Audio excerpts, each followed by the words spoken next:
नबी के नवासे हुसैन बिन हैदर लड़कपन का वादा निभाने चले हैं।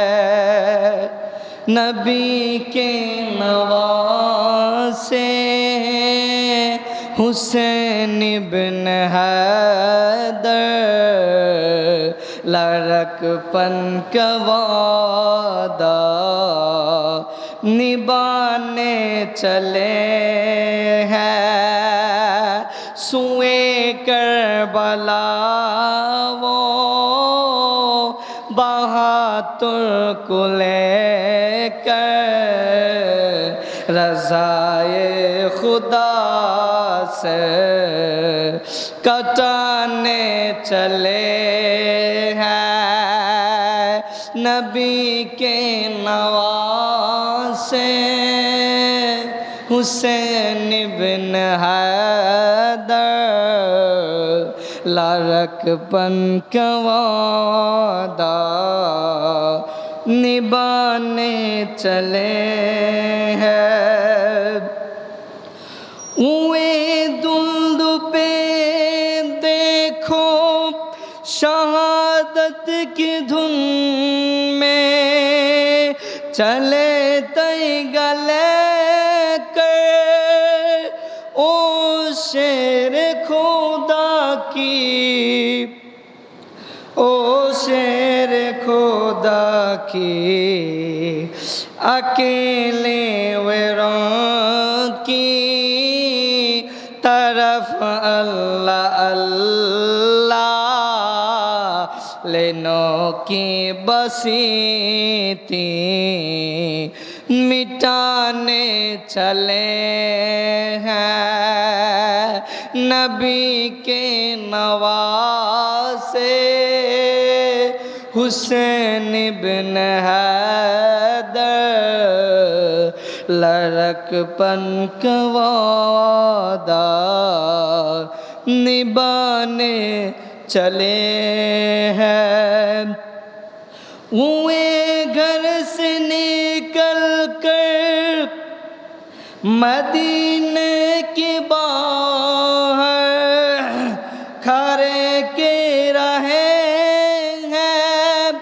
ये ज़हरा के जानी, ये ज़हरा के जानी लेनों से के दो के उम्मत के खातिर हुसैन अपने घर को लुटाने चले हैं। नबी के नवासे हुसैन बिन हैदर लड़कपन का वादा निभाने चले हैं। अमर नबीर नाती हुसैन बिन हैदर যিনি ওয়াদা করেছে রক্ষাও করেছেন আমার নবী নাতি হুসাইন বিন হায়দার যিনি ওয়াদা করেছে রক্ষাও করেছেন ৭২ জনে নিয়ে কারবালায় গিয়েছেন মালিকের সন্তুষ্টিতে গরদান দিয়েছেন সুবহানাল্লাহ নবী কে নওয়াসে हुसैन बिन हैदर लड़कपन का वादा নিবানে চলে হ্যাঁ আমার নবীর নাতি হুসাইন ইবনে আলী ওয়াদা করেছেন রক্ষাও করেছেন। সকলে বলি সুবহানাল্লাহ। মহান আল্লাহ তাআলা যেন আমাদের সকলকে ইমাম হুসাইনের শাহাদাতের বিনিময়ে রব্বে কারীম আমাদের জীবনের সমস্ত গুনাহকে মাফ করে দেন। সকলে পড়ি আমিন। قال الله تعالى عز وجل في القرآن الكريم وعيت بذكر الحكيم أعوذ بالله من الشيطان الرجيم ببركة بسم الله الرحمن الرحيم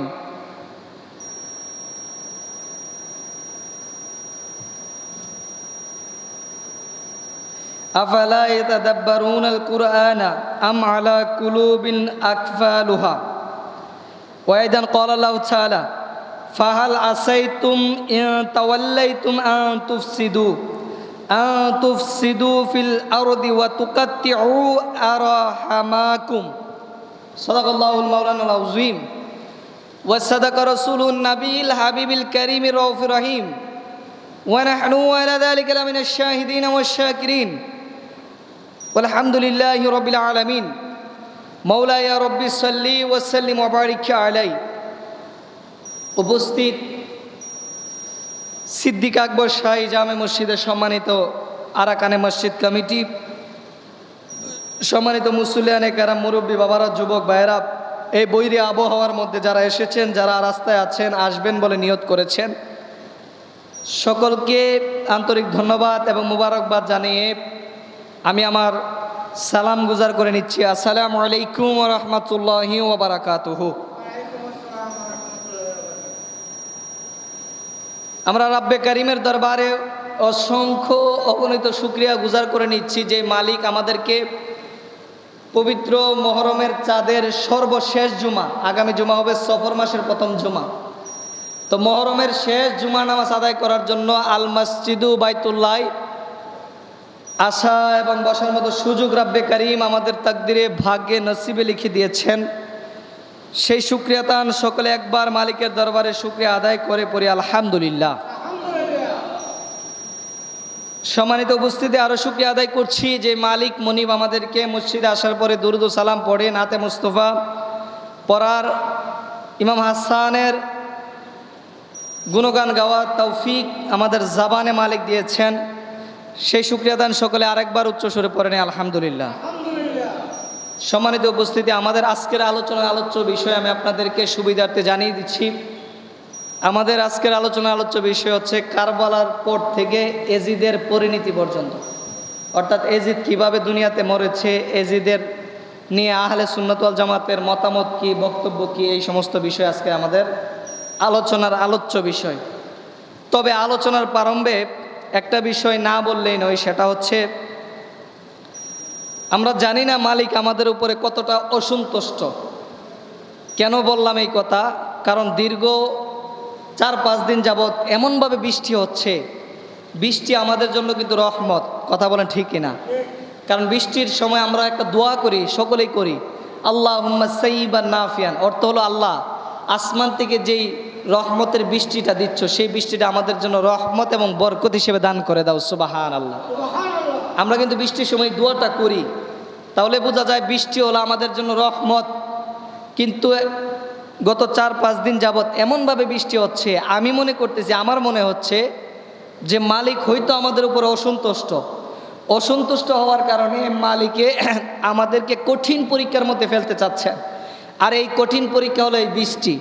আপনি দেখেন, এই বৃষ্টির মাধ্যমে আমাদের বাঁশখালীতে, ফেনীতে অনেক জায়গায় পানি উঠে গেছে। আমার বাসাতেও কোমর পর্যন্ত পানি ছিল। গত 3 দিন পানির উপরে বসবাস করেছি, এক প্রকার পানির সাথে সংসারই বলতে পারেন। তো পানির সাথে সংসার করে আসছি। আজকে আসার সময়ও পানিতে ভিজে ভিজে আসছি। আমি পাঞ্জাবি পরে এসেছিলাম, এখানে এসে জুব্বা পরেছি। তো মোটামুটি পানির সাথে বৈরী আবহাওয়ার মধ্যে আমরা আছি, চলাফেরা করতেছি। হয়তো মালিক আমাদের উপর রাগান্বিত, আমরা কোনো অপরাধের কারণে, ভুলের কারণে, আমাদের কোনো গুনার কারণে হয়তো মালিক আমাদের উপর রাগান্বিত। সেই জন্য আমাদেরকে বৃষ্টি দিয়ে গজব দান করে দিচ্ছেন। আমরা মালিকের দরবারে ফরিয়াদ করব, রাব্বে কারিম, জীবনে যদি কোনো প্রকার ভুল বিয়াদবি আমরা করে থাকি আর সেই ভুলের কারণে যদি এই গজব আমাদেরকে দিয়ে থাকেন, আল্লাহ বৃষ্টি আমাদের জন্য রহমত, আপনি রহমত হিসেবে দেন। যদি গজব হিসেবে আমাদেরকে বৃষ্টি দেন, আমরা বাঁচতে পারবো না। আল্লাহ তাআলা আপনার কাছে ফরিয়াদ, মাওলাই কারিম, আমাদেরকে এই বৈরী আবহাওয়া থেকে, বৃষ্টি থেকে, বন্যা থেকে আপনি আমাদের মাতৃভূমিকে হেফাজত করুন। সকলে পড়ি আমিন। যারা পানিবন্দী অবস্থায় আছে, যারা বন্যার পানিতে কষ্ট করতেছে, আল্লাহ তাআলা সকলকে পানি সরিয়ে সুন্দরভাবে তাদের বাসস্থানে, ঘর বাড়িতে থাকা এবং বসবাস করার তৌফিক দান করুন। সকলে পড়ি আমিন। আমার নবীজি হাদিসে মুবারাকার মধ্যে বলছেন, আল্লাহুম্মা হাউলাইনি ওয়ালা হাউলাইন। নবীজি বলছেন, আল্লাহ আসমান থেকে যে বৃষ্টি আপনি আমাদেরকে দান করছেন, ওই বৃষ্টি আমাদের উপরে রহমত হিসেবে যদি হয় তাহলে আমাদের উপরে দান করে দেন, আর যদি গজব হয় তাহলে আল্লাহ আমাদেরকে সেই বৃষ্টি দিয়েন। নবীজি বলছেন, আল্লাহ আপনার কাছে ফরিয়াদ করতেছি, এই বৃষ্টি যদি আমাদের জন্য রহমত হয় তাহলে আমাদেরকে দান করেন, আর যদি গজব হয় আল্লাহ আমাদেরকে এই বৃষ্টি থেকে, এই বন্যা থেকে, এই তুফান থেকে, ঝড় তুফান থেকে মালিক আমাদেরকে বাঁচিয়ে দেন। রব্বে কারিম, এই বৈরী আবহাওয়ার মধ্যে যারা কষ্ট করতেছে তাদেরকে হেফাজত করুক। আমাদের গুনার কারণে যদি এই বৈরী আবহাওয়া দিয়ে থেকে আল্লাহ তাআলা আমাদেরকে হেফাজত করুক এবং আমাদের মাতৃভূমিকে সুন্দরভাবে ভালো রাখুক। সকলে যেন সুন্দর করে মাতৃভূমিতে বসবাস করতে পারে। রব্বে কারিম আমাদেরকে সেই তৌফিক দান করুক। এবং বন্যা কবলিত অবস্থায় যারা আছেন, পানির নিচে যারা আছেন, যারা কষ্ট করতেন, তাদের জন্য আমরা দোয়া করছি, মালিক নবীর উসিলায় তাদেরকে শেফায়ে কামেলা, আল্লাহ তাদেরকে যেন সুন্দরভাবে বসবাস করার তৌফিক দান করুন। সকলে পড়ি আমিন। সম্মানিত উপস্থিতি, মনে রাখবেন, এই পৃথিবীতে মানুষ তিনটা জিনিসের জন্য সবচাইতে বেশি ত্যাগ স্বীকার করে। কয়টা? এই পৃথিবীতে মানুষ তিনটা জিনিসের জন্য সবচাইতে বেশি ত্যাগ করে। কি কি জানেন? আপনি শুনলে অবাক হয়ে যাবেন। আপনি নিজেও সেটা করেন, আমিও করি, আমরা সবাই করি। মানে মানুষ যারা পৃথিবীতে আছে সকলেই তিনটা জিনিসের উপরে ডিপেন্ড করে চলে। সেই তিনটা জিনিস কি জানেন? এক নাম্বার, মানুষ চায় তার নাম পৃথিবীর জমিনে বুলন্দ থাকুক, উঁচু হোক। কথা বলেন ঠিক কিনা? এক নাম্বার, মানুষ চায় সমাজের মানুষ আমাকে সম্মান করুক, আমার নাম সমাজের রন্ধ্রে রন্ধ্রে ছড়িয়ে যাক, পৃথিবীর প্রান্তে প্রান্তে আমার নাম ছড়িয়ে যাক। এই একটা জিনিসের জন্য মানুষ পৃথিবীতে অনেক বেশি পরিশ্রম করে, অনেক বেশি ত্যাগ স্বীকার করে। দুই নাম্বার হলো, মানুষ তার পোশাকের জন্য অনেক বেশি ত্যাগ করে। কেন জানেন? মানুষ চিন্তা করে আমি ঘরে কি খাই না না খাই কেউ দেখে না, কিন্তু আমার পোশাকটা যদি ভালো না হয় তাহলে মানুষ সমালোচনা করবে। কথা বলেন ঠিক কিনা? এই জন্য মানুষ ঘরকে সুন্দর না করে পোশাককে সুন্দর করতে চায়। এটা হলো মানুষের কালচার। আর এই পোশাকের জন্য মানুষ অনেক কিছু ত্যাগ করে। আর আমার আল্লাহ বলেছেন, যখন তুমি মসজিদে নামাজ পড়তে আসবে, আমি মালিকের দরবারে সিজদা দিতে আসবে, তখন তোমার ঘরের মধ্যে সবচাইতে সুন্দর কাপড় পরিধান করে আমি মালিকের দরবারে সিজদা দেওয়ার জন্য আসবে। সুবহানাল্লাহ। অথচ দেখা যায় আমরা মসজিদে আসলে সবচাইতে ছেঁড়া কাপড়টা পরে আসি। কথা বলেন ঠিক কিনা? এটা উচিত না। মসজিদে আসবেন, আল্লাহর দরবারে আপনি দাঁড়াবেন, সুন্দর হয়ে গুছানো হয়ে দাঁড়াবেন। কারণ মালিকের দরবারে দাঁড়াতে গেলে গুছানো না হলে দাঁড়ানো যায় না। আপনি বাংলাদেশের প্রধানমন্ত্রীর কাছে গেলে তাই স্যুট বুট পরে যাবেন, মসজিদে আসলে ছেঁড়া কাপড় পরবেন না। আমার মালিক সেটা বলে না। আল্লাহ বলছে, বান্দা তুই আমার কাছে আসবি, আমার কাছে যখন আসবি তোর পোশাক পরিচ্ছদ, তোর কালচার, তোর এক কথায় তোর অ্যাটিটিউড এমন হতে হবে যেটা থাকবে সুন্দর। আর এই সৌন্দর্য দেখে আমি আল্লাহ মুগ্ধ হব। আমি মালিক যদি একবার মুগ্ধ হয়ে যায়, তোকে রহমানের দরজা খুলে দিয়ে তোকে দুনিয়ার জমিনে উচ্চ মাকাম দান করে দেব। সুবহানাল্লাহ। তো মানুষ পোশাকের জন্য সবচাইতে বেশি ত্যাগ করে। তিন নাম্বার হলো, মানুষ বাসস্থানের জন্য অনেক পরিশ্রম করে, অনেক ত্যাগ করে। আপনাকে যদি জিজ্ঞেস করি, আপনি বলবেন, হুজুর আমার ঘর সুন্দর হোক, বাড়ি সুন্দর হোক, এটার জন্য আমি অনেক বেশি ত্যাগ করি। দেখবেন মানুষের যদি একটা টিনের ঘর থাকে, সে চিন্তা করে একটা বিল্ডিং হলে ভালো হয়। যার একটা বিল্ডিং আছে সে চিন্তা করে ডুপ্লেক্স হলে ভালো হয়। যার ডুপ্লেক্স আছে সে চিন্তা করে পাঁচতলা বাড়ি হলে ভালো হয়। এক কথায় মানুষের চাহিদার কোনো শেষ নাই। পৃথিবীতে যার যত আছে তার চাইতে বেশি চায়। কারো যদি সাইকেল থাকে সে চিন্তা করে মোটর সাইকেল লাগবে, কারো যদি মোটর সাইকেল থাকে সে চিন্তা করে প্রাইভেট কার লাগবে, যার প্রাইভেট কার আছে সে চিন্তা করে BMW লাগবে, যার BMW আছে, সে চিন্তা করে ফেরারি লাগবে। এক কথায় পৃথিবীর জমিনে মানুষের চাহিদার কোনো শেষ নাই, প্রত্যেকটা মানুষ চাহিদা নিয়ে বসবাস করে। এই জন্য পৃথিবীতে মানুষ অনেক বেশি পরিশ্রম করে, অনেক বেশি ত্যাগ করে। তো ঘরের জন্য, বাড়ির জন্য মানুষ বাড়িকে সাজানোর জন্য, গুছানোর জন্য যে পরিশ্রমটা করে, অন্য কিছুর জন্য সেই পরিশ্রম করে। কিন্তু মনে রাখবেন, এই তিনটা জিনিসের জন্য মানুষ পরিশ্রম করে। 1 নাম্বার তার নাম উঁচু হোক, 2 নাম্বার তার পোশাক ভালো হোক, 3 নাম্বার তার ঘর ভালো হোক, তার বাসস্থান, তার থাকার জায়গাটা সুন্দর হোক। এটা মানুষের মৌলিক অধিকারের ভিতরে পড়ে। এই তিনটা জিনিসের জন্য মানুষ পরিশ্রম করে। কিন্তু মানুষ মরে যাওয়ার পরে, পৃথিবী থেকে চলে যাওয়ার পরে সর্বপ্রথম এই তিনটা জিনিসেরই পরিবর্তন ঘটে। আল্লাহু আকবার। কেন জানেন? দেখবেন আপনি, মানুষ মরে যাওয়ার পরে সর্বপ্রথম তার নামের পরিবর্তন হয়। যেই নাম পৃথিবীতে উঁচু হয়েছিল সেই নামে আর তাকে কেউ ডাকে না। তাকে মরার সাথে সাথে, পান পাখিটা বের হয়ে যাওয়ার সাথে সাথে তাকে মহরুম বলে ডাকে। কথা বলেন ঠিক কিনা? মরহুম বলে ডাকে।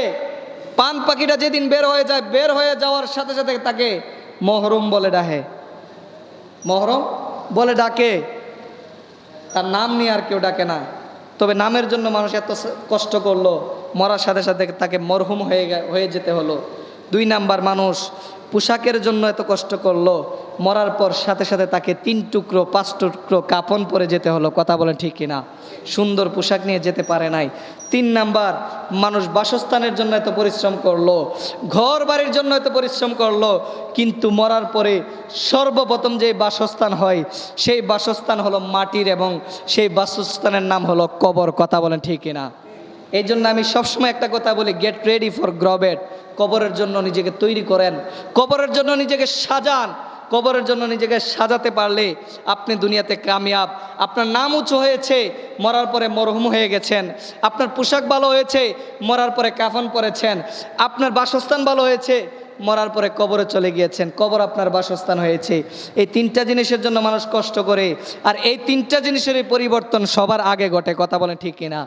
এই জন্যই বলি, পৃথিবীতে সিজদা যত কমে গিয়েছে তত বিপদ আপদ আসতেছে। সিজদা যত কমে গিয়েছে বান্দার কলব শক্ত হয়ে গেছে। সিজদা যত চলে গিয়েছে চেহারা নূর নষ্ট হয়ে গিয়েছে। সিজদা যত কমে গিয়েছে মানুষের মধ্যে মারামারি শুরু হয়ে গিয়েছে। সিজদা যত কমে গিয়েছে মানুষের মধ্যে দাঙ্গা হাঙ্গামা শুরু হয়ে গিয়েছে। সিজদা যত কমে গিয়েছে মানুষের হক নষ্ট করা শিখে গিয়েছে। সিজদা যত কমে গিয়েছে বান্দা আল্লাহ থেকে দূরে সরে গেছে। সিজদা যত কমে গিয়েছে বান্দা দ্বীনের পথ থেকে সরে গিয়েছে। সিজদা যত কমে গিয়েছে বান্দা নবীর দেখানো পথ থেকে সরে গিয়েছে। সিজদা যত কমে গেছে বান্দা দ্বীন এবং ধর্ম ফেলে দিয়েছে। যতদিন সিজদা ছিল মানুষের মধ্যে নম্রতা, ভদ্রতা, সুশীলতা, শালীনতা ছিল। যখন থেকে সিজদা কমে গিয়েছে মানুষের দুনিয়ার মধ্যে যা কিছু আছে সমস্ত কিছু আস্তে আস্তে নষ্ট হয়ে গিয়েছে। কথা বলেন ঠিকই না? যেই ব্যক্তি সিজদা দেয় সে নম্র হয়, ভদ্র হয়। আর ভদ্র মানুষ কখনোই পৃথিবীর মধ্যে অশৃঙ্খলগিরি করতে পারে, অশৃঙ্খলা সৃষ্টি করতে পারে। এর থেকে প্রমাণ হয় সিজদা যত কমে যাবে অশৃঙ্খলা বেড়ে যাবে। এই জন্যই এজিদ কত পাপিষ্ঠ ছিল। আমি আপনাদেরকে এই কথাগুলো বোঝানোর জন্য প্রথম থেকে টেনে আনলাম। এজিদ কত পাপিষ্ঠ ছিল। এজিদ নামাজকে পর্যন্ত অস্বীকার করেছে। সে একজন মহামান্য ব্যক্তি হয়েও সে নিজে নামাজ পড়ে নাই। শুধু এখানে শেষ নয়, সে মদকে হালাল করে দিয়েছিল, বেবিচার হালাল করে দিয়েছে, জেনা করা হালাল করে দিয়েছে। সে এক কথায় পৃথিবীর যত গ্রহীত কাজ ছিল, ইসলাম যে কাজগুলোকে নিষেধ করেছে সমস্ত কাজগুলা সে হালাল করে দিয়েছে। নাউজুবিল্লাহ মিন যালিক। এজিদ কতটা নিকৃষ্ট ছিল আমি আপনাকে বলতে গেলে শেষ করতে পারবো না। এজিদের কথা বলছিলাম। আমি আপনাদের সামনে পবিত্র কালামে হাকিমের 47 নম্বর সূরার 22 নম্বর আয়াত তেলাওয়াত করেছি। সেই সূরার নাম হলো সূরাতুল মুহাম্মদ। সূরাতুল মুহাম্মদ। এই মুহাম্মদ সূরার 22 নম্বর এবং 23 নম্বর আয়াতের ব্যাখ্যা করতে গিয়ে হাম্বলি মাযহাবের ইমাম আহমদ ইবনে হাম্বল রহমাতুল্লাহ আলাইহি এবং ইমাম মাহমুদ আলুসি বাগদাদি রহমাতুল্লাহ আলাইহি, ওনারা দুইজনে এই আয়াতের ব্যাখ্যা করতে গিয়ে নিজ নিজ স্ব কিতাবের মধ্যে বলছেন, রব্বে কারিম পৃথিবীর জমিনে যারা বিশৃঙ্খলা সৃষ্টি করবে, পৃথিবীর জমিনে দাঙ্গা হাঙ্গামা সৃষ্টি করবে, একজন অপরজনকে মারামারি করবে, কাটাকাটি করবে, খুন করবে, হত্যা করবে, রাহাজানি করবে, এক কথায় পৃথিবীর মধ্যে যত হারাম কাজ করবে, রব্বে কারিম আরশের উপর থেকে তাদেরকে লানত দিয়েছেন। আল্লাহু আকবার। আল্লাহ তাদেরকে লানত দিয়েছেন। ইমাম আহমদ ইবনে হাম্বল বলছেন, এই আয়াতের ব্যাখ্যা করতে গিয়ে তিনি বলছেন, যেই ব্যক্তি দুনিয়ার জমিনে একজন অপরজনকে অন্যায়ভাবে হত্যা করবে, মারবে, আঘাত করবে, তাদেরকে আল্লাহ লানত দিয়েছেন। এখন আপনারা বলেন, এজিদ যে ইমাম হুসাইনকে হত্যা করেছিল, এটা কি হকের পথে করেছিল না অন্যায়ভাবে করেছিল? অন্যায়ভাবে যদি ইমাম হুসাইনকে হত্যা করা হয়, এই আয়াতের ভিতরে এজিদ পরে কি পড়ে না? কথা বলেন, পরে কি পড়ে না? পরে। তার মানে বোঝা গেল এজিদকে আমার আল্লাহ স্বয়ং আরশে মুআল্লা থেকে লানত দিয়েছেন। নাউযুবিল্লাহ মিন যালিক।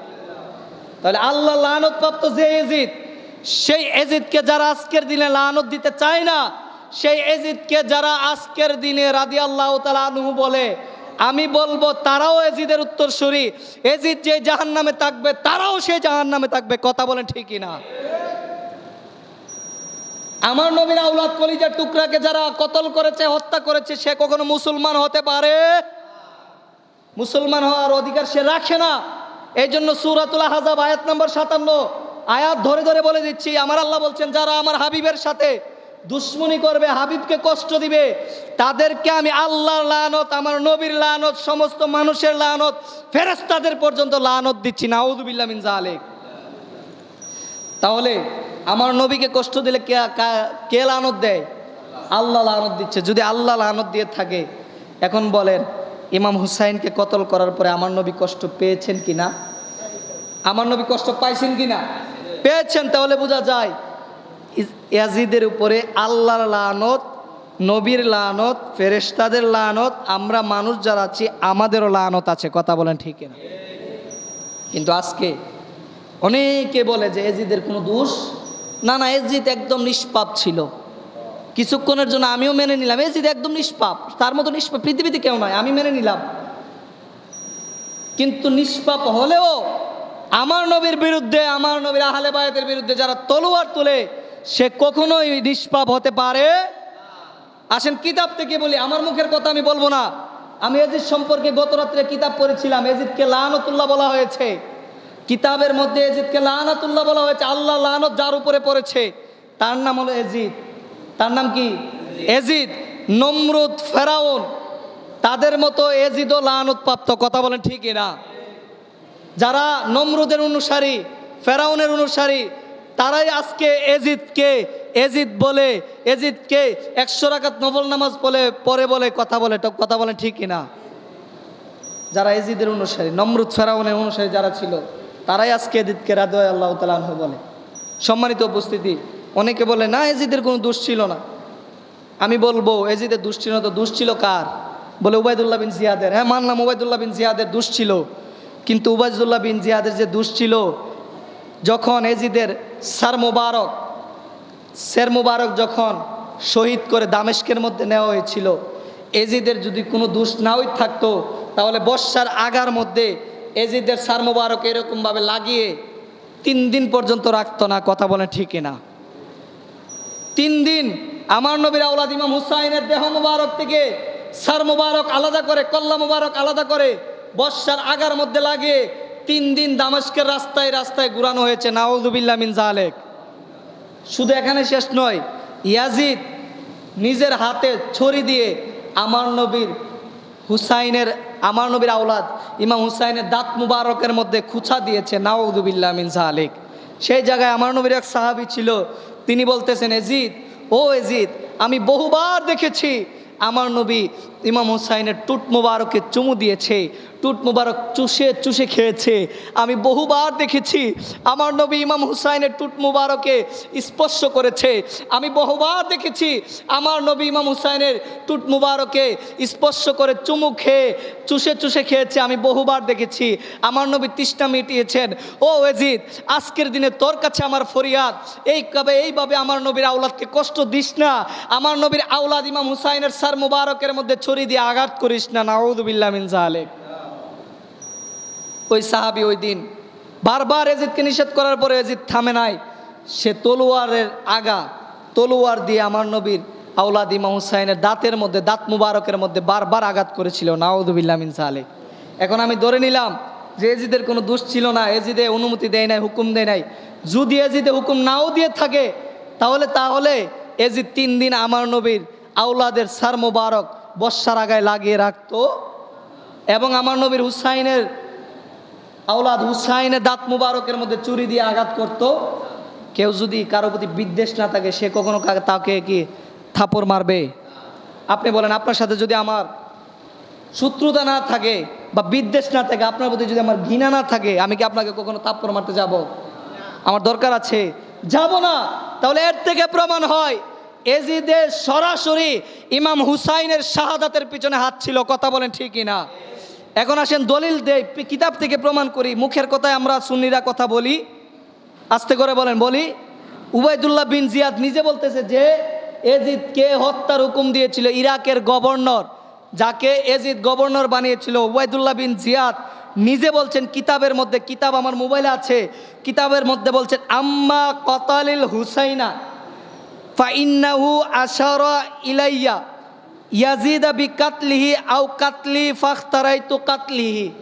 উবাইদুল্লাহ বিন জিয়াদ বলছে, আমি এবারও বলে দিলাম, উবাইদুল্লাহ বিন জিয়াদ কি বলছেন যে আমার নবীর আওলাদ ইমাম হুসাইনকে হত্যা করার জন্য, ইমাম হুসাইনকে শাহাদাত করার জন্য, ইমাম হুসাইনকে শহীদ করার জন্য, ইমাম হুসাইনকে কতল করার জন্য আমি উবাইদুল্লাহ বিন জিয়াদকে এজিদে নির্দেশ দিয়েছিল। নাউযুবিল্লাহ মিন যালিক। উবাইদুল্লাহ বিন জিয়াদ নিজে বলতেছেন যে আমাকে এজিদ হুকুম দিয়েছে নবীর আওলাদকে হত্যা করার জন্য। আর আজকে আমার মতো কিছু মুসলমান টুপিদারি জুব্বা পাঞ্জাবি লাগায়া বলে যে এজিদের কোনো দোষ ছিল না, এজিদে 100 রাকাত নামাজ পড়ে, এজিদে মুমিন, এজিদ রাদিয়াল্লাহু তাআলা আনহু, আরও কত ধরনের কথা যে বলে। আমি শুনলে আসলে এগুলো মনে চায় তাদেরকে ধরে, মনে চায় পৃথিবী থেকে তাদেরকে বিদায় করে দিয়ে ধরে, মানে এমনটা মনে হয়। এজিদের মতো নিকৃষ্ট ব্যক্তি পৃথিবীর ইতিহাসে কেউ নয়। আপনি আসেন আমার সাথে বসেন, অনেক দূরে এক পাগল ওই দিন শুনতেছি বলতেছে যে এই এজিদের কোনো দোষ নাই, ওই এজিদ ছিল শামে, দামেস্কে, কারবালা হয়েছে ইরাকে, এজিদে কোনো হাত ছিল না, এই ছিল না, সেই ছিল না। সব কিছু মানলাম আমি, সব কিছু কিছুক্ষণের জন্য মেনে নিলাম। তো এজিদের যদি দোষ না দিতে উবাইদুল্লাহ বিন জিয়াদ কেন বলল এজিদ নিজে আমাকে হুকুম করেছে? মনে চায় তাদেরকে ধরে পৃথিবী থেকে বিদায় করে দেয়, মানে এমনটা মাঝে মধ্যে মনে হয়। কেন জানেন? কারণ এজিদের মতো এত নিকৃষ্ট ব্যক্তি পৃথিবীর ইতিহাসে আর কেউ নাই, হতে পারে না। এজিদ এত নিকৃষ্ট একজন মানুষ, সে আমার নবীর আওলাদকে নির্মমভাবে শহীদ করেছে। শহীদ করার পরেও ক্ষান্ত হয় নাই। ইমাম হুসাইনের শরীর মুবারকের উপরে পাগলা গুড়া চালিয়ে দেওয়া হয়েছে, যেই গুড়ার পায়ের নিচে প্লেট লাগানো ছিল, লোহার প্লেট। আমার ইমাম হুসাইনের দেহ মুবারক ছিন্ন ভিন্ন হয়ে গিয়েছে। শুধু এখানে শেষ নয়, যখন কারবালার প্রান্তরে 72 জনকে শহীদ করার পরে ইমাম হুসাইনের আওলাদ যারা ওইখানে ছিল, আমার নবীর আওলাদ যারা ওই জায়গার মধ্যে ছিল, ওনাদের লাশ 3 দিন পর্যন্ত পড়েছিল। কই দিন? 3 দিন পর্যন্ত পড়েছিল। কেউ ইমাম হুসাইনের লাশ, কেউ ওই দিন আহলে বায়াতের লাশ দাফন করতে আসে নাই। অথচ এজিদ বাহিনীর মধ্যে যারা হত্যা হয়েছিল, কতল হয়েছিল, তাদেরকে এজিদ বাহিনীর সাথে সাথে দাফন করে দিয়েছিল। কিন্তু আমার নবীর আওলাদদের দেহ মুবারক, যেই নূরানি দেহ, যেই দেহের মধ্যে আমার নবীর ছোঁয়া ছিল, আমার নবীর স্পর্শ ছিল, যেই দেহের মধ্যে আমার নবীর হাত ছিল, যেই দেহের মধ্যে আমার নবীর চুমু ছিল, যেই দেহের জন্য আমার নবী দোয়া করেছেন, যেই দেহগুলাকে আমার নবী রায়হান বলেছেন, যে দেহগুলাকে আমার নবী বংশধর বলেছেন, যেই দেহগুলাকে আমার নবী উত্তরসূরি বলে দাবি করেছিলেন, সেই দেহগুলা কারবালার প্রান্তরে 3 দিন পড়েছিল। কেউ কাউকে দাফন করে নাই, কিন্তু এজিদ বাহিনী যারা হত্যা হয়েছিল তাদেরকে দাফন করা হয়েছিল। 3 দিন পরে ইরাকের ফুরাতের ওই পারের লোকেরা, মানে ফুরাত নদীর ওই পারের লোকেরা 3 দিন পরে হজরত আলীকে যারা মহব্বত করত, আমার নবীকে যারা ভালোবাসতো, তারা এসে কারবালার প্রান্তরে আমার নবীর আওলাদদের দেহ মোবারককে দাফন করেছিলেন। মানে 3 দিন পর্যন্ত ওনাদের দেহ মোবারক জমিনের উপরে পড়া ছিল। এরপরে বলে এজিদের দোষ, এরপরে বলে এজিদের দোষ নাই। এই জন্য বলি উস্তাদ লাগবে না। এজিদ লানত প্রাপ্ত, এজিদ কাফের, এজিদ মুশরিক, এজিদ ফাসেক, এই কথা সর্বোপরি সমাদৃত। কেউ যদি এজিদকে কাফের মনে না করে, তাহলে আমি বলছি না, ইমাম আলুসি রহমাতুল্লাহ আলাইহি বলছেন কেউ যদি এজিদকে কাফের মনে না করে সেও কাফের হবে। আল্লাহু আকবার। এজিদ কাফের, এই কথা যে মানবে না সেও কাফের, আবার তাকে যে অনুসরণ করবে সেও কাফের। এক কথায় এজিদ হলো পৃথিবীর মধ্যে সবচাইতে নিকৃষ্ট ব্যক্তি। কথা বলেন ঠিক কিনা? এই জন্য আহলে সুন্নাত ওয়াল জামাতের আকীদা হলো এজিদ কাফের, এজিদ ফাসিক, এজিদ লানত প্রাপ্ত। এজিদ 100 রাকাত নামাজ পড়লো সে কখনো মুমিন হতে পারে? আমরা এজিদকে কাফের মনে করি। আসেন বসেন, আমার সাথে বসেন, কথা বলেন। আমি বলছি, আপনি আমার সাথে বসেন। এজিদ কাফের আমি এটা প্রমাণ করে দিব, এজিদ ফাসিক এটা আমি প্রমাণ করে দিব, এজিদ লানত প্রাপ্ত এটা আমি প্রমাণ করে দিব। আমি আপনার সাথে বসতে চাই। আপনি কোথায় বসবেন, অনলাইনে অফলাইনে কোথায় বসবেন, আপনি আমার সাথে বসেন। আমি আজকে সিদ্দিক আকবর জামে মসজিদ থেকে বলছি এজিদকে কাফের কাফের কাফের। কথা বলেন ঠিক কিনা? এজিদ কাফের। আজকে এজিদকে যারা 100 রাকাত নফল নামাজ পড়ে বলে এজিদকে কাফের মানতে চায় না, তারাও কাফের। এখন আসেন, মুখের কথায় তো আর চিরা ভিজবে না, আর সুন্নিরা মুখের কথায় বলে না, দলিলের জোরে কথা বলে। আসেন দলিলের দিকে যাই। দলিল কি বলে? এজিদ কি আসলেই কাফের ছিল নাকি? শুনবেন আপনারা? আসেন, এজিদ কাফের ছিল নাকি? কিতাবের মধ্যে এসেছে, আহলে সুন্নাত ওয়াল জামাতের আকীদার মধ্যে বলা হয়েছে এজিদ এত নিকৃষ্ট ছিল, এত অপদার্থ ছিল, এজিদকে কিছু কিছু উলামায়ে কেরাম কাফের বলেছেন। আবার কিছু কিছু উলামায়ে কেরাম এজিদের ব্যাপারে চুপ থেকেছেন, তারা কিছু বলে নাই। তবে একটা হাদিস এখানে আপনাদেরকে বলতে হয়। ফিকার একটা কায়দাও আছে, ইন্না সুকুতা মাউদিয়াল হাজাতি ইলা বায়ানি ফি মানজিলাতিল বায়ান। এটা হলো কায়দা, একটা হাদিস। তবে এটা থেকে উলামায়ে কেরাম, ফিকার উলামায়ে কেরাম, মুফতি সাহেবগণ যারা আছে, ওনারা মাসালা বের করেছেন যে নীরবতা হলো সম্মতির লক্ষণ। কথা বলেন না, নীরবতা হলো সম্মতির। তো যারা এজিদের ব্যাপারে চুপ থেকেছেন, এর থেকে প্রমাণ হয় ওনারা এজিদকে কাফের বলে সম্মত দিয়েছেন। কথা বলে ঠিক না? এখন আসেন, এজিদ যে কাফের এটা আপনি কিভাবে মানবেন? কোত্থেকে বললাম? বাগদাদের একজন বিখ্যাত আলেম ছিলেন, ওনার নাম হলো আল্লামা ইমাম আলুসি রহমাতুল্লাহ আলাই। উনি ওনার কিতাবের মধ্যে লিখতেছেন, পৃথিবীর মধ্যে যত নিকৃষ্ট মানুষ আছে তার মধ্যে এজিদ হলো একজন। এজিদে যেই কাজ করেছে এই কাজের জন্য তাকে আমরা কাফের মনে করি। আল্লাহু আকবার। তাহলে একজনের দলিল পাইলাম। 2 নাম্বার, তাফসিরে রুহুল বায়ানের মধ্যে আল্লামা আলুসি তো বলেছেন এজিদ কাফের। তাফসিরে রুহুল বায়ানের 25তম খণ্ডের 72 নম্বর পৃষ্ঠার মধ্যে আছে। আমি এবারত পড়তে গেলে সময় লাগবে, এবারত বলছি না, শুধু মূল কথা বলছি। আল্লামা আলুসি রহমাতুল্লাহ, আলুসি বাগদাদি রহমাতুল্লাহ আলাই, মাহমুদ আলুসি বাগদাদি রহমাতুল্লাহ আলাই, পুরো নাম বলে দিচ্ছি, আল্লামা মাহমুদ আলুসি বাগদাদি রহমাতুল্লাহ আলাই এজিদকে কাফের বলেছেন। 1 নাম্বার। 2 নাম্বার, হাম্বলি মাযহাবের অনেক বড় একজন ফকি মুফতি সাহেব, উনার নাম হলো ইমাম ইয়াফাদ ইবনে হাম্বলি রহমাতুল্লাহ আলাই, তিনি এজিদকে কাফের বলেছেন। শাফি মাযহাবের একজন ইমাম, যিনার নাম ইমাম ইয়াফি শাফি রহমাতুল্লাহ আলাই, তিনি এজিদকে কাফের বলেছেন। শুধু এখানেই শেষ নয়, এজিদকে আরও অনেকেই কাফের বলেছেন। আল্লামা আসাকির রহমাতুল্লাহ আলাই তিনি তার কিতাবের মধ্যে লিখতেছেন, ফাইন্না সাক্ষাত আনহু ফাহুয়া কাফিরুন বিলা রাইবিন, বিনা দলিলে এজিদকে আমি কাফের মনে করি। আল্লাহু আকবার। তাহলে এজিদ কাফের কিতাবের মধ্যে আছে। শুধু এখানে শেষ নয়, এজিদকে অনেক উলামায়ে কেরাম লানত দিয়েছেন, লানাতুল্লাহি আলাল কাযিবিন বলেছেন, মানে হলো আল্লাহর তরফ থেকে এজিদের উপরে লানত আসছে, এই কথা বলেছেন অনেক উলামায়ে কেরাম। আমি নাম বলতে গেলে অনেক সময় লাগবে। 1 নাম্বার, এজিদকে ইমাম আহমদ ইবনে হাম্বল লানত দিয়েছেন।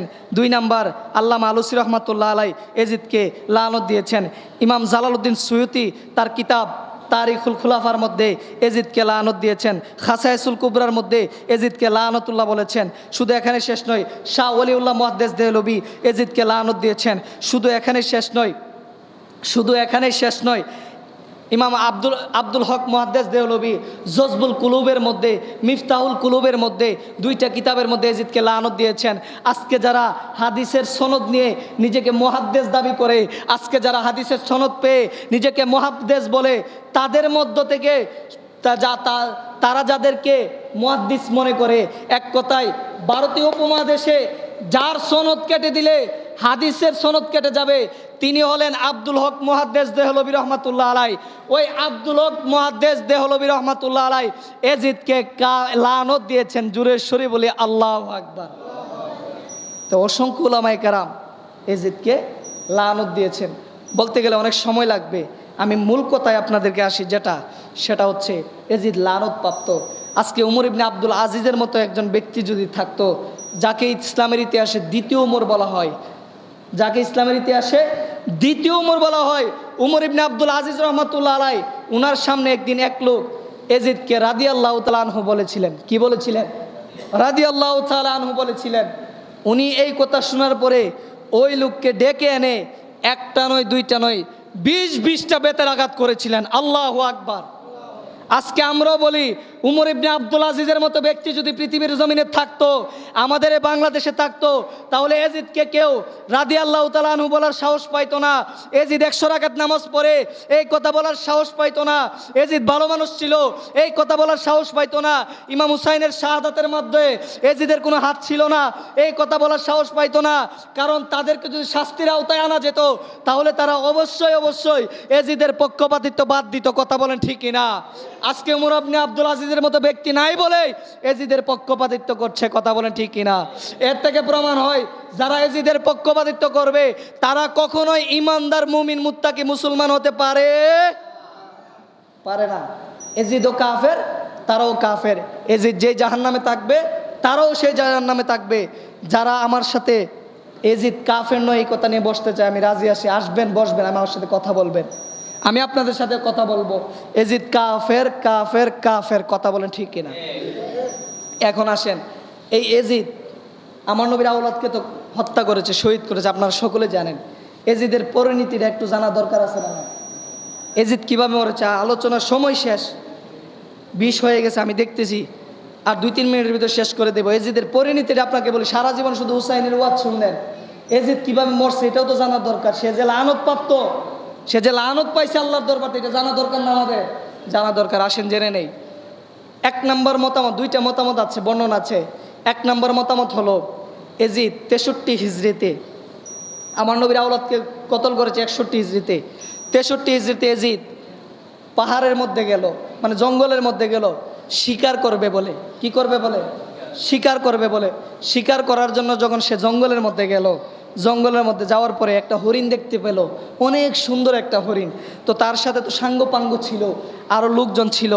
সে তাদেরকে বলতেছে, এজিদ তাদেরকে বলতেছে যে তোমরা সরে যাও, তোমরা আসিও না, এই হরিণটাকে আমি নিজ হাতে আমার হাত দ্বারা শিকার করব। নাউযুবিল্লাহ মিন যালিক। যখন সেই কথা বলল, তো এজিদের সাঙ্গপাঙ্গ যারা ছিল তারা এজিদকে একা ছেড়ে দিল। তখন এজিদ যখন হরিণ শিকার করতে গেল, তো হরিণ দৌড়াতে লাগলো। হরিণ অনেক জঙ্গলের ভিতরে চলে গেল। এজিদও অনেক জঙ্গলের ভিতরে চলে গেল। যখন জঙ্গলের ভিতরে চলে গেল, তো এজিদের সাথে যারা ছিল সৈন্যবাহিনী, সকলেই তো এজিদকে হারিয়ে ফেলছে। হারিয়ে ফেলার পরে এজিদের পানির পিপাসা পেয়েছে। দেখেন এজিদ পানির জন্য কত কষ্ট করে। ইমাম হুসাইনকে পানির জন্য কষ্ট দিয়েছে না? আব্বাস ইবনে আলমদারকে দিয়েছে, আসগরকে দিয়েছে, আকবরকে দিয়েছে। তো পানির জন্য কত কষ্ট করে দেখেন। ইতিহাস বলছে, আপনি গুগলের মধ্যে সার্চ করেন, পেয়ে যাবেন এই কথাগুলা, ইতিহাসের মধ্যে আছে। এজিদ সেই দিন যখন হরিণ শিকার করতে জঙ্গলের মধ্যে গেল, হরিণও দৌড়াচ্ছে, এজিদও ঘোড়ার উপরে সাওয়ারি হয়ে দৌড়াতে তার পানির পিপাসা লেগে গেল। যখন পানির পিপাসা লাগলো, জঙ্গলের ভিতরে দেখা গেল একটা কুয়া দেখা যাচ্ছে। ওই কুয়ার পারে আমার নবীর একজন সাচ্চা আশেক রাসূলকে পেয়ে গেল। সুবহানাল্লাহ। মানে আমার নবীর একজন আশেককে কুয়ার নিচে পাইলো, কুয়ার কাছে পাইলো। এজিদে গিয়ে বলতেছে, ভাই আমাকে একটা পানি দাও, একটু পানি দাও, পানি খাবো। এজিদকে যখন পানি দেওয়া হলো, পানি দেওয়ার পরে এজিদ তো অহংকারী ছিল, এজিদ দেমাকি ছিল, সে অহংকার করতো। সে বলে, তুমি আমাকে শুধু পানি দিলে, তুমি আমাকে সাথে অন্য কিছু দিলে না। তখন ওই লোক বলতেছে, তুমি কেমন যে তোমাকে সম্মান করতে হবে, তোমাকে সম্মান করে পানি দিতে হবে, অন্য কিছু দিতে হবে, তুমি কেমন? এজিদ সেই দিন বলছে, আমি শাম দেশের দামেস্কের বাদশাহ ইয়াজিদ বলতেছি। সেই সময় আমার নবীর ওই আশেক যিনি পানি দিয়েছিল, কূপের পাড় থেকে তিনি তলোয়ারটা বের করেছেন। বের করে যেই মুহূর্তে এজিদ পানি মুখে দিবে সাথে সাথে তলোয়ার চালিয়ে দিয়েছেন। তলোয়ার চালিয়ে দেওয়ার পরে এজিদের কাছে যে ঘোড়া ছিল ওই ঘোড়ার গায়ের মধ্যে গিয়ে তলোয়ারের আঘাত লাগছে। যখন তলোয়ারের আঘাত লাগলো তখন সাথে সাথে ঘোড়া এমনভাবে দৌড়াতে শুরু করলো, ঘোড়া এমনভাবে দৌড়াতে শুরু করলো, এজিদ ঘোড়া থেকে পড়ে গেল। পড়ে যাওয়ার পরে তার একটা পা ঘোড়ার যে লাগাম আছে লাগামের মধ্যে পেঁচিয়ে গেল। লাগামের মধ্যে পেঁচিয়ে যাওয়ার পরে ঘোড়া তো পাগল হয়ে গিয়েছে। ঘোড়া যখন ছুটতেছে এজিদের মাথা বডি তখন জমিনের মধ্যে যে পাথর ছিল পাথরে বাড়ি খাচ্ছে, যে গাছ ছিল গাছে বাড়ি খাচ্ছে, গাছের যে শিকড় ছিল শিকড়ের মধ্যে বাড়ি খাচ্ছে। বাড়ি খেতে খেতে এজিদের দেহটা লন্ড বন্ড হয়ে গেল। লন্ড বন্ড হয়ে যাওয়ার পরে ঘোড়াও দৌড়াচ্ছে, এজিদ পানি পানি করে চিৎকার করতেছে। সেই দিন এজিদ পাথরের বাড়ি খেতে খেতে জমিনের মধ্যে পড়ে গিয়ে পানির অভাবে সেই দিন মৃত্যুবরণ করেছে। নাউযুবিল্লাহ মিন যালিক।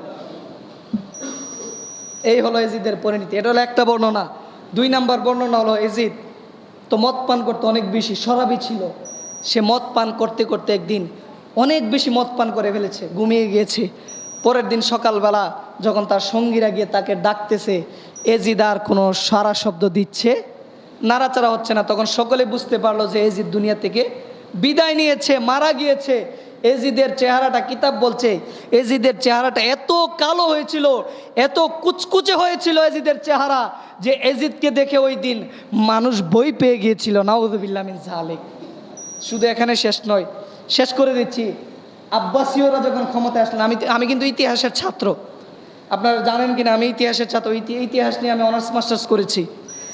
তো আব্বাসীয়রা যখন খেলাফতে আসলেন 750 খ্রিস্টাব্দের পরে, আব্বাসীয়রা উমাইয়াদের খেলাফত শেষ হওয়ার পরে যখন আব্বাসীয়রা খেলাফতে আসলেন, আসার পরে আব্বাসীয়রা উমাইয়াদেরকে মানে এজিদ বাহিনী যারা ছিল, আমার নবীর আওলাদদেরকে যারা শহীদ করেছিল কারবালার প্রান্তরে নির্মমভাবে, ওই দিন তাদেরকে যখন কবর দেওয়া হয়েছিল, অর্থাৎ যারা মারা গিয়েছিল উমাইয়া খলিফারা মারা যাওয়ার পরে তাদেরকে কবর থেকে তুলে তাদের কঙ্কালগুলাকে আব্বাসীয় খলিফারা পুড়ে দিয়েছিল। আল্লাহু আকবার। মানে হলো উমাইয়ারা যখন মারা গেলেন, মানে এজিদের বংশধর মারা যাওয়ার পরে, ওরা যখন দুনিয়া থেকে পর্দা করলেন, পর্দা করার পরে মারা গেলেন, মারা যাওয়ার পরে তাদেরকে যে দাফন করা হয়েছে, দাফন করার 150 বছর পরে, কয়শো বছর, দাফন করার 150 বছর পরে আব্বাসীয় খেলাফত পৃথিবীতে প্রতিষ্ঠিত হয়। আব্বাসীয় খেলাফত পৃথিবীতে প্রতিষ্ঠিত হওয়ার 50 বছর পরে, মানে হলো 200 বছরের মাথায় উমাইয়াদেরকে এজিদ এবং এজিদের সাঙ্গপাঙ্গ যারা ছিল তাদেরকে কবর থেকে তুলেছে। কবর থেকে তুলে তো শুধু কঙ্কাল পেয়েছে, আর কিছু নাই। মানে এজিদের দেহটাও কিচ্ছু ছিল না, শুধু কঙ্কাল ছিল। আব্বাসীয়রা এজিদের দেহকে তুলে, ওই কঙ্কালটাকে তুলে সেই দিন কঙ্কাল পর্যন্ত পুড়িয়ে দিয়েছিলেন। আল্লাহু আকবার। এজিদের অস্তিত্ব আর পৃথিবীর মধ্যে নাই, এজিদের অস্তিত্ব পৃথিবীর মধ্যে নাই। আব্বাসীয়রা এজিদের কঙ্কালটা পর্যন্ত পুড়িয়ে দিয়েছিলেন। এই জন্য আল্লামা ইকবাল কত সুন্দর করে আমাদেরকে বলছেন যে সিরের ইব্রাহিম ইসমাইল বোয়াদ, ইয়ানি ইসমাইলরা তাফসিলে বোয়াদ। ইমাম ইসমাইল নবী ইসমাইল আলাইহিস সালাতু ওয়াস সালাম কুরবান হয় নাই, এটা একটা গূঢ় রহস্য ছিল, এটা একটা রহস্য ছিল। কিন্তু আমার নবীর আওলাদ ইমাম হুসাইন কুরবান হয়ে সেই রহস্যটাকে উদ্ঘাটন করে দিয়েছেন। সুবহানাল্লাহ। এই জন্য আল্লামা ইকবাল সুন্দর করে বলছেন সিরের ইব্রাহিম ইসমাইল বোয়াদ, ইয়ানি ইসমাইলরা তাফসিলে বোয়াদ। ইসমাইল আলাইহিস সালাতু ওয়াস সালামের কুরবানি ছিল রব্বে কারিমের দরবার থেকে একটা রহস্য, আর সেই রহস্যটাকে উদ্ঘাটন করেছেন, উন্মুক্ত করে দিয়েছেন, মানুষকে জানার সুযোগ দিয়েছেন, বুঝার সুযোগ দিয়েছেন আমার নবীর আওলাদ ইমাম হুসাইনের কুরবানির মাধ্যমে। সুবহানাল্লাহ। তো আল্লাহ তাআলা এজিদকে চিরতরে জাহান্নামী বানিয়ে ইমাম হুসাইনকে জান্নাতের সর্দার বানিয়ে দিয়েছেন। আল্লাহ তাআলা আমাদের সকলকে ইমাম হুসাইনের সাথে কাল কিয়ামতের ময়দানে হাশরের মাঠে জান্নাতে যাওয়ার তৌফিক দান করুন। সকলে পড়ি আমিন।